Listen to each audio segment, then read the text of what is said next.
또 이와 같이 기생 라합이 사자를 접대하여 다른 길로 나가게 할 때에 행함으로 의롭다 하심을 받은 것이 아니냐.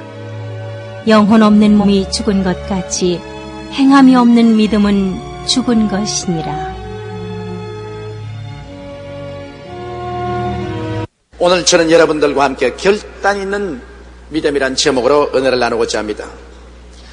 예수님을 믿지 않은 사람들은 인간의 수단이나 방법이나 지혜나 지식을 통해서 인생을 살아가는 것입니다. 그러나 예수님을 믿고 하나님께 의지하는 사람은 하나님의 은혜와 돌보심을 입고 살아가는 것입니다. 다 같이 이 땅에서 매일매일 자고 깨고 일하지만은 그러나 그들이 의지하는 곳이 전혀 다릅니다. 믿지 않은 사람은 인간을 의지하지만 믿는 사람들은 하나님을 의지하고 하나님의 은혜에 의해서 하루하루 살아가게 되는 것입니다. 왜냐하면 하나님께서는 성경에 친히 우리의 목자가 되신다고 선언하고 계신 것입니다.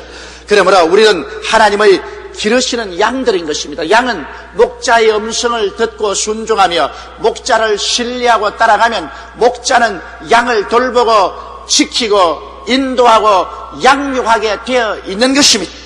그러므로 우리는 목자 없는 양같이 버린 사람들이 아니요, 우리는 목자를 가진 양들로서 하나님께서 우리들을 친히 매일같이 돌보아주는 그러한 삶을 살아가고 있는 것입니다. 그러므로 우리 양들인 성도들이 목자이신 하나님과 확고한 관계를 맺기 위해서는 우리는 단호한 믿음을 가져야 되는 것입니다. 성경에는 믿음이 없이는 기쁘시게 못하나니 하나님께 나아가는 자는 반드시 저가 계신 것과 저를 간절히 찾는 자에게 복 주시는 이심을 믿어야 할지니라고 말씀을 하고 있는 것입니다. 그러므로 오늘 저는 이 실천적인 믿음의 교훈을 기생 라합의 생애와 그 신앙을 통해서 여러분과 함께 알아보고자 하는 것입니다. 첫째로, 믿음이 우리 마음속에 어떻게 발생하는 것입니까?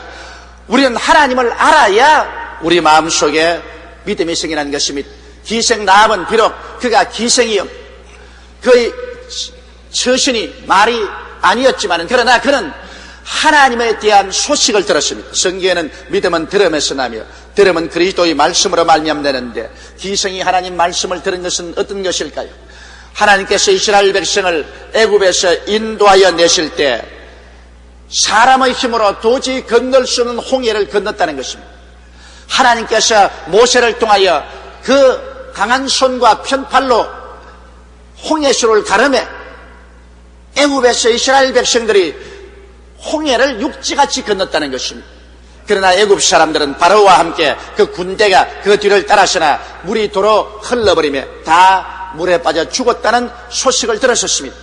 기생 라합은 이 소식을 들었을 때 그 간담이 서늘했고 온몸에 전율되었었습니다. 하나님은 정말 살아계시구나, 하나님은 정말 기사와 이적을 행하시는구나, 이 사실을 그는 깨달아 알았었습니다. 그리고 요담 저편에 이스라엘 백성들이 전진해 올 때 시온 왕과 옥 왕 두 사람이 이스라엘을 대적하다가 하나님께서 저들을 이스라엘에게 넘겨주매 이스라엘이 칼날 아모리 사람 시온 왕과 옥 왕을 완전히 진멸해버리고 말합니다. 한 사람도 살려놓지 않았다는 이 소식도 들었었습니다. 그래서 기생 라합의 마음속에는 이스라엘의 하나님은 상천하지의 하나님이시다. 이 하나님을 감당할 자가 없다. 그래서 그는 하나님에 대한 소식을 듣고 난 다음에 그 마음속에 믿음이 생겼고 그는 하나님을 경외하고 하나님을 찬양하게 된 것입니다. 이처럼 믿음이라는 것은 하나님의 역사를 우리가 듣고 성령의 감동으로 말미암아 우리 마음이 변화되어서 그래서 하나님을 믿고 하나님을 경배하게 되는 것입니다. 오늘날 우리 예수 믿는 사람도 그리스도에 대해서 확실한 소식을 들어야 되는 것입니다. 믿음은 들음에서 나며 들음은 그리스도의 말씀으로 말미암는 것입니다. 예수 그리스도에 대한 확실한 소식을 듣지 아니하면 우리는 예수를 믿을 수가 없습니다. 하나님의 아들 예수께서 성령으로 말미암아 동정녀 마리아의 몸에서 태어났다는 확실한 소식을 들어야 되는 것이며, 예수께서 30세 요단강가에 나가셔 세례 요한에게 세례를 받고 일어나며 하늘 문이 열리고 하늘에서 성령이 비둘기같이 내려오면서 하늘에서 음성이 나서 가로되 이는 내 사랑하는 자여 내 기뻐하는 아들이라고 말씀했다는 사실을 우리는 확실히 들어야 되고 또 확실히 전달해 줘야 되는 것입니다. 그리고 예수님께서 사역을 시작하자마자 주님은 가시는 곳마다 죄인을 용서하시고 병든 자를 고치시고 귀신을 쫓아내시고 죽은 자를 살리시며 파도를 잠잠케 하시고 굶주린 자를 먹이시고 외로운 자에게 위로가 되어주시는 하나님, 좋은 하나님이었다는 것을 우리는 확실히 알려줘야 되는 것입니다. 예수님은 어떠한 사람도 미워하지 아니하시고 사람을 살리기 위하셨으며, 예수님이 오직 미워한 것은 죄를 미워하셨고 귀신을 미워하셨고 병을 미워하셨고 죽음을 미워하셨고 저주를 미워하셨다는 사실을 우리는 분명히 들어야 되고 분명히 말을 해줘야 믿음이 성인한 것입니다. 오늘 예수 그리스도의 십자가 사건을 우리가 확실히 듣지 않고는 우리 마음속에 확고한 신앙이 생겨나지 않습니다. 기독교란 것은 십자가를 배제해놓고는 있을 수가 없습니다. 수많은 사람들이 교회 왔다 갔다 하면서 예수 그리스도 십자가 중심으로 살지 않습니다. 그들은 정치적인 기독교, 사회 변혁적인 기독교를 주장하면서 십자가 중심의 신앙에 서지 않습니다. 여러분, 6월절 제사 없이 이스라엘 백성은 430년 동안 애굽의 종살이에서 해방될 수가 없는 것처럼 우리는 십자가의 복음을 통하지 않고는 사탄의 권세에서 벗어나서 천국에 들어갈 수가 없는 것입니다. 그러므로 우리는 십자가 복음을 확실하게 알고 전도해야 되며 십자가의 복음에 확고한 믿음으로 서야 되는 것입니다. 예수님께서 우리를 대신해서 죄 없는 자로서 십자가에 올라가서 죄 있는 우리를 위하여 몸짓고 피를 흘린 사실을 우리는 확실히 알아야 되는 것입니다. 그래서 예수님은 십자가를 통하여 우리 죄를 속하고 하나님과 우리와 원수된 담을 흘러버리고 하나님의 사랑을 우리에게 부어주시고 성령으로 채워주셨으며, 그리스도는 십자가에 올라가셔서 우리의 질병과 우리의 연약을 그 속에서 다 박멸하여 버리시고 치료와 건강을 주신 것이며, 십자가에서 주님은 저주를 받으사 아담 이후로 인생에 내린 모든 저주를 다 청산해 버리셨으며, 주님은 십자가에서 죽으심으로 우리의 죽음을 멸하시고 장살인바 되었다가 사흘 만에 부활하심으로 사망을 철피하시고 영생 부활을 허락해 놓았다는 사실을 우리는 흔들리지 않고 확실히 알고 믿어야만 되는 것입니다. 그래서 예수님께서 이제 하늘에서 우리를 데리러 올 것을 우리는 간절히 고대하고 사는 확실한 신앙 속에 서야 되는 것입니다. 믿음은 들음에서 나며 들음은 그리스도의 말씀으로 말미암는 것입니다. 우리는 확실한 믿음의 소식을 들어야 되는 것입니다. 기생 라합은 비록 그가 천한 기생이었지만은 하나님에 대한 확실한 믿음의 소식을 듣자 그 마음속에 이스라엘의 하나님은 상천의 하나님이요 하지의 하나님이요 기사와 이적을 행하는 하나님이라는 사실을 깨달아 알았던 것처럼 우리도 예수 그리스도에 대한 복음을 확실히 듣고 그리스도의 구원을 우리의 영혼 속에 흔들리지 않게 받아들이는 이러한 신앙의 체험을 가져야만 되는 것입니다. 여러분, 기생 라합은 하나님의 뜻을 정확히 알았었습니다. 기생 라합은 정탐꾼들에게 말하기를 여호와께서 이 땅을 너희에게 주신 줄을 내가 안다고 말했습니다. 여리고성이 아무리 철벽성이지만은 하늘을 지으시고 땅을 지으신 하나님께 어떻게 대적하겠는가? 야훼께서 이 여리고의 땅을 너희 이스라엘에게 주신 줄을 나는 확실히 안다고 말한 것입니다. 하나님의 뜻을 흔들리지 않게 알아야 되는 것입니다. 우리도 우리에게 주신 하나님의 레마를 정확하게 알아야 되는 것입니다. 하나님의 뜻을 완전히 알고 시작하면 그것이 믿음이 되는 것입니다. 하나님의 뜻을 완전히 모르고 희미하게 이것인가 저것인가 방황하면 그는 믿음도 되지 아니하고 결국 그는 파멸하고 마는 것입니다. 둘째로 여러분, 이 기생 라합의 신앙에서 우리가 배워야 될 것은 그는 결단 있는 신앙을 가졌다는 것입니다. 행함이 있는 신앙을 가졌다는 것입니다.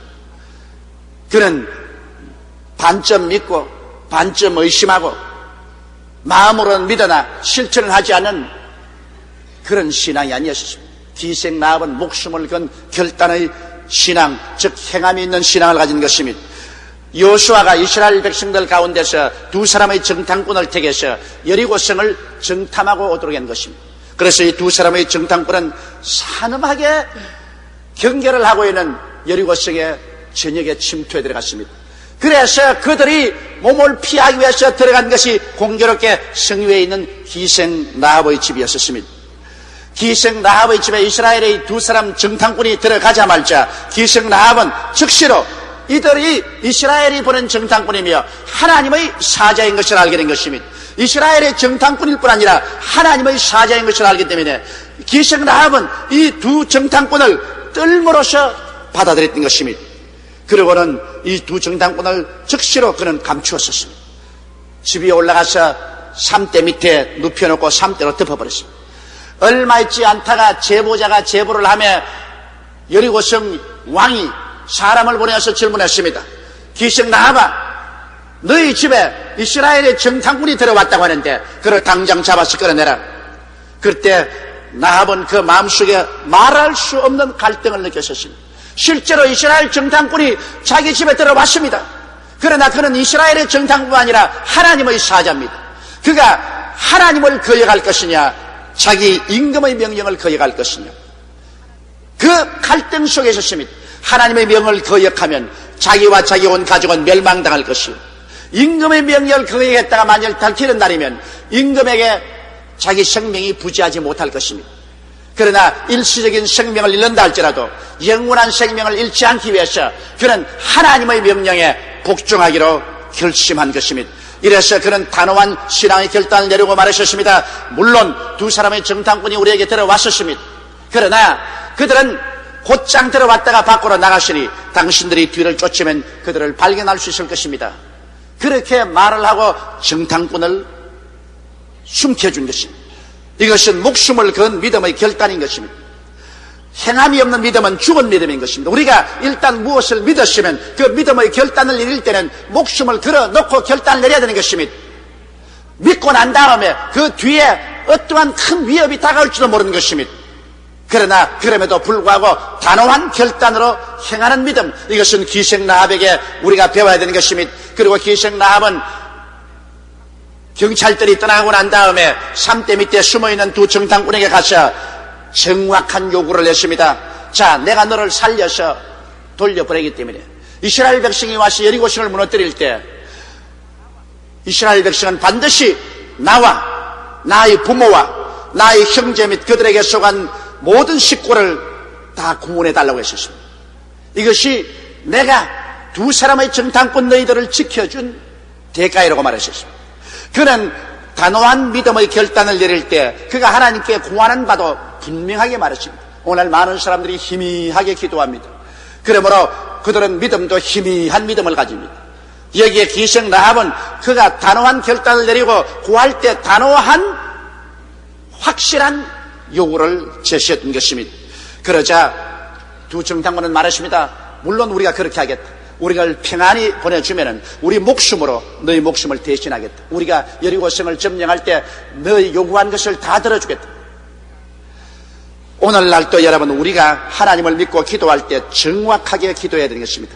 단호한 결단의 믿음을 가질 뿐 아니라 정확한 기도를 해야 되는 것입니다. 저는 신약 성경을 읽을 때마다 감동받는 한 장면이 있습니다. 한 사람의 중풍병 환자가 온 전신이 마비되어서 움직이지 못하는데 예수님께서 그 동네에 왔다는 소식을 듣고 가기는 가야 되겠는데 자기 힘으로 못 갑니다. 그래서 네 사람의 친구를 청해다가 자기를 데리고 예수 그리스도 계신 곳에 갖다 달라고 하는 것입니다. 그런데 친구들은 이 사람을 들것에 들고서 예수님 계신 곳에 와보니까 사람이 인산이냅니다. 발 들여놓을 틈도 없습니다. 하물며 들것을 들고 그 군중 사이로 예수님 앞에 들어갈 수가 없습니다. 그럴 때 이 중풍병 환자는 단호한 믿음을 가지고 있습니다. 나는 예수님 앞에 반드시 나가야 되겠다. 그리고 예수님 앞에 나가면 나는 반드시 산다. 그래서 그는 자기의 네 사람 친구에 말하기를 내가 이 집값을 다 지불할 테니까 나를 데리고 지붕에 올라가서 지붕을 헐고 구멍을 내서 예수님 앞으로 나를 달아내려는 것입니다. 여러분, 이것은 어마어마하고 단호한 믿음입니다. 보통으로 그렇게 할 수가 없어요. 그는 그 집값의 훨씬 더 많은 돈을 지불할 각오를 해야 그렇게 할 수 있고, 또 지붕에서 달아내려는데 잘못해서 들것이 뒤에 퍼지면 떨어져 죽을 위험도 있는 것입니다. 그러나 그는 단호한 태도로서 주님 앞에 나가기만 하면 내가 낫는다는 믿음을 가지고 있었습니다. 그리고 그는 정확하게 예수님 앞에 내려갈 것을 요구한 것입니다. 이래서 그는 그의 친구들과 함께 지붕을 흘러내는데 아마 집주인이 고함을 치고 밑에 있는 사람들이 지붕하는 시끄러운 소리와 먼지에 고함을 쳤을 겁니다만 예수님은 이 단호한 신앙을 기뻐하셨습니다. 예수님은 그들의 믿음을 보셨습니다. 그리고 예수님은 아무 말도 안 하고 잠잠고 계셨습니다. 한참 만에 지붕이 흐러지고 구멍이 뚫려지고 네 사람의 친구가 이 사람을 들것에 새끼줄에 메어서 달아내려 예수님 앞에 내려놓으셨습니다. 그때 성경은 말씀하기를 예수님은 이 사람의 믿음을 보셨다고 말한 것입니다. 믿음이란 것은 내 마음속에 감추어 놓았을 때는 아직 살아있는 믿음이 아닌 것입니다. 믿음은 눈에 보여야 그것이 확실한 믿음이 되는 것입니다. 보이는 믿음이 돼야지 마음속에 혼자 간직하고 있는 믿음은 그건 살아있는 믿음이라고 할 수가 없는 것입니다. 단호한 태도로서 우리는 우리의 믿음을 보여야 할 때가 오는 것입니다. 그렇게 해야 주님께서 그 믿음을 보시고 즐거워하시는 것입니다. 오늘 많은 사람들이 나는 내 마음속에 혼자 믿음을 가지고 있으면 된다고 하지만은 주님께서는 교회 주일날 찾아와서 주님을 경배하는 그 믿음을 보시기를 원하시고 계신 것입니다. 오늘 사람들은 내가 그저 주님을 찬미하면 된다고 하지만은 우리 주님을 사랑하는 것은 증명하지 하면 안 됩니다. 그러므로 11조와 헌물을 들여서 주님을 사랑하는 증거를 내놓기를 주님은 보시기를 원하시는 것입니다. 내 온참한 가슴에 신앙을 간직할 것이 아니라 이웃 사람에게 그리스도를 전파하고 하늘나라를 전파하며 예수 믿기를 권면하는 것을 주님은 보시기를 원하시는 것입니다. 우리의 행위로 나타난 신앙, 이것을 주님께서 보시기를 원합니다. 우리 주님께서는 이 중풍병 환자가 단호한 결단을 내리고 행위로 신앙을 옮길 때 주님은 그 신앙을 보시고 소자에 안심하라, 내 죄사함을 받았다고 말씀하시고 그 다음 내 침상을 짊어지고 집으로 돌아가라고 말씀하실 때 이 사람은 고침을 받고 마는 것입니다. 이러므로 단호한 신앙의 행동, 이것은 기생 라합에서 배워야 되는 것입니다. 기생 라합은 죽기 아니면 살기로 결단을 내리고 정탐꾼 두 사람을 숨겨주고 그 정탐꾼을 통해서 그가 단호하게 그와 그의 가족을 구원해 줄 것을 요구하는 것입니다. 성경에는 주 예수를 믿어라, 그래야만 너와 내 집이 구원을 얻으리라고 말씀하셨으며 기생 라합이 구원받고 온 그 가족이 다 구원받는 것처럼 오늘 우리들도 우리가 구원받았으면 우리 하나님 앞에 단호하게 우리 모든 식구를 다 구원해 주실 것을 기도해야 되는 것입니다. 셋째로 믿음에는 반드시 응답이 올 때까지 시련의 기간을 통하는 것입니다. 시련의 기간, 고난을 통하지 않은 믿음은 믿음이 아닙니다. 이러므로 기생 라합은 부모 형제를 자기의 집으로 불러들이는데 여간 고생을 하지 않았었습니다. 기생 사업 철폐하고 자기의 부모 형제에게 찾아가서 이제 이스라엘 백성이 침공에 들어올 것인데 여리고성은 무너집니다. 우리 집에 들어오면 삽니다. 내가 특별 계약을 맺어 놓았었습니다. 그러므로 일 다 중지하고 우리 집으로 들어오십시오. 이래서 아버지 어머니를 모시오고 형제 자매 모든 조카들을 다 불러 모은다는 것 여간 힘들지 않습니다. 여러분, 우리가 하나님의 교회로 우리의 부모 형제 모든 친척들을 불러서 데리고 온다는 것 여간 힘들지 않습니다. 자, 주님이 곧 오십니다. 세상은 불로 멸망을 당합니다. 교회 들어와야 삽니다. 교회로 갑시다. 이 끌어 들어오는 것이 얼마나 큰 힘이 드는지 실제 안 해본 사람은 모르는 것입니다. 그래서 온 가족을 갖다 놓았는데 이스라엘 백성이 여리고성 곁에 왔습니다. 와서 그들은 군대들을 앞세우고 법궤를 그 다음 뒤에 두고 그 다음 제사장들이 서고 그 다음 전 군중들이 뒤에 따르면서 여리고성을 한 바퀴 픽 돌고 난 다음 그 다음에는 자기들 진에 가서 잡니다. 여리고성은 잔뜩 긴장되어 군대와 경찰들이 다 총동원이 되고 온 국민들이 동원이 되어 일전을 하려고 하고 있는데 이스라엘 백성들 보니까 사막을 여행온 사람이라 옷도 너저리하고 무장도 허술이한데 그들이 법궤를 앞세우고 여리고성을 하루에 한 바퀴씩 돌고 난 다음에 진에 들어가서 잡니다. 여리고에 있는 사람들이 보니까 저 사람들이 여리고를 점령할 리가 만무하다는 것입니다. 하루가 지났습니다. 이틀이 지났습니다. 사흘이 지났습니다. 그러나 여리고성은 금도 하나 나가지 않습니다. 이러자 기생 라합은 굉장한 시련에 취하고 말한 것입니다. 아버지 어머니도 말합니다. 네가 기생 사업하더니만 이제 온 집안까지 망신을 치기는구나. 저 사람들이 와서 여리고를 무너뜨리기는 무슨 무너뜨린단 말이야. 에라, 나는 집으로 가겠다. 그리고 오빠도 언니도 동생도 아우도 모두 다 아우성을 칩니다. 괜히 언니가 잘못 생각해가지고서 우리 사업 다 그만두고 이 집으로 끌어들였어. 이게 무슨 꼬락선이요. 하루 이틀도 아니고 벌써 사흘이 지났는데 이스라엘 사람들이란 하루 와서 한 바퀴 돌고 난 다음에 돌아가서 잠이나 자는데 저 사람들이 어떻게 여리고성을 무너뜨린단 말이요. 어림도 없는 소리 하지 마십시오. 우리 군대와 우리 경찰이 훨씬 강합니다. 우리는 집으로 돌아가겠습니다. 각각 보침을 사고서 집으로 돌아가려고 합니다. 기생 라합은 이 사람들이 집 안에 있어야 구원을 받지 집 밖에 나가면 모두 다 멸망을 받을 것을 알고 있기 때문에 그런 집 밖에서 손을 활짝 펴고 그들을 막습니다. 안 됩니다. 아버지 어머니 오빠 언니, 동생, 조카들아, 우리 집에 있으시오. 우리 집에 있지 않으면 망합니다. 그러나 그 사람들이 다 앙청대수합니다. 세상에 이 사람들이 여리고를 무너뜨린다니 말도 안 되는 소리 하지 마라. 그리고 너는 완전히 미쳤다. 그 다음 나흘째 하루 종일 가족들하고 싸웁니다. 가족들은 가겠다 그러고 기생나합은 그들을 붙잡고 목매에 매달립니다.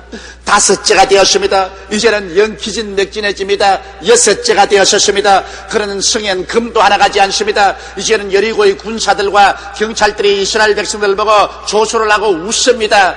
이스라엘 백성들의 그 너저리한 모습을 보게 될 때 여리고 성이 무너질 것 같지 않습니다. 눈에는 아무 증거 안 보이고 귀에는 아무 소리 안 들리고 손에는 잡히는 거 없습니다. 기생나합이 앞을 내다보니 칠흑같이 어둡습니다. 이거 이제 결단 났구나. 제 7일째가 되었습니다. 이제는 인내의 막바지에 이르렀습니다. 온 가족들이 데모를 합니다. 이젠 막 돌격을 해서 집 밖으로 나가려고 합니다. 참고 막다 기생나합도 이제는 기진맥진했습니다. 제 7일째 되게 보니까 이스라엘이 아침부터 일찌감치 일어나서 한 바퀴 돌고 또 2바퀴 돌고 3바퀴를 돌고 4바퀴를 돌고 5바퀴를 돌고 6바퀴를 도는데 이것은 어린아이 장난 같기도 하고 성은 조금도 흔들리지도 아니하고 이제는 사람들은 구경꾼이 성 위에 모두 서서 그 장면을 구경만 하고 있지 아무런 걱정도 하지 않게 되었습니다.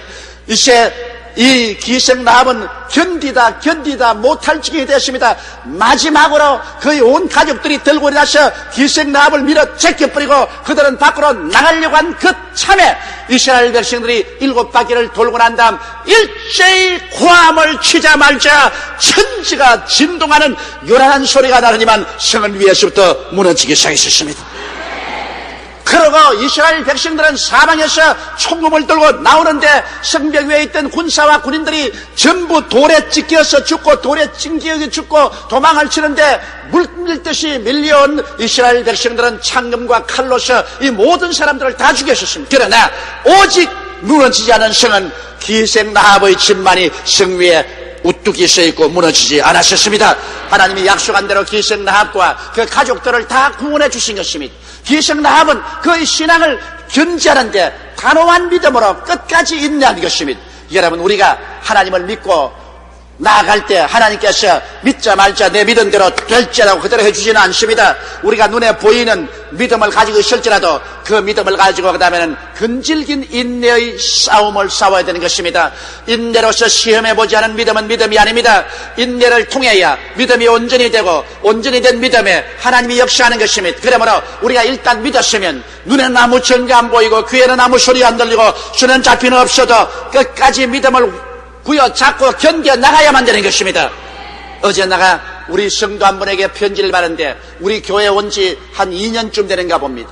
교회 열심히 나오고 11조 드리고 충성스럽게 주님 위해서 사는데 왜 모든 문제가 활짝 피어나지 않습니까? 그래서 나는 죽고 싶다는 그런 편지를 해왔습니다. 저는 그 편지를 받고 참 안타까웠었습니다. 교회 2년 나오고 난 다음 팔자가 왜 활짝 안 펴지냐고 그렇게 자기는 죽고 싶다는 편지를 받았는데 그럴 바에야 팔자가 안 펴줄 사람 누가 있겠습니까? 여러분, 교회라는 것은 팔자를 펴기 위해서 오는 것이 아닙니다. 교회란 예수를 믿고 영혼이 구원받고 난 다음 영혼이 잘 되고 나면 그 다음 하나님께서 범사에 잘 되게 하시고 강건하게 해주시는 것입니다. 우리가 영혼을 구원받아 천국 가는 것이 교회의 가장 첫째 임무인 것이요, 확실한 천국 백성이 되어서 동남풍이 불고 서북풍이 불어도 흔들리지 않은 신앙이 증명되었을 때 그 토대 위에 하나님은 응답하여 주셔서 범사에 잘 되게 하고 강건하게 만들어 주시는 것입니다. 믿음이 없이는 하나님을 절대로 기쁘시게 못합니다. 그러나 그 믿음은 막연한 믿음이 아닙니다. 하나님에 대한 정확한 지식과 뜻을 알고 목숨을 건 단호한 믿음의 결단을 내리고 그 다음 긴 시련을 이겨내야만 하는 것입니다. 이와 같은 과정을 통해서 하나님은 그 믿음을 인정하시고 그 믿음에 따라 열매를 맺게 해주시되 내 믿은 대로 될지어다고 말씀하는 것입니다.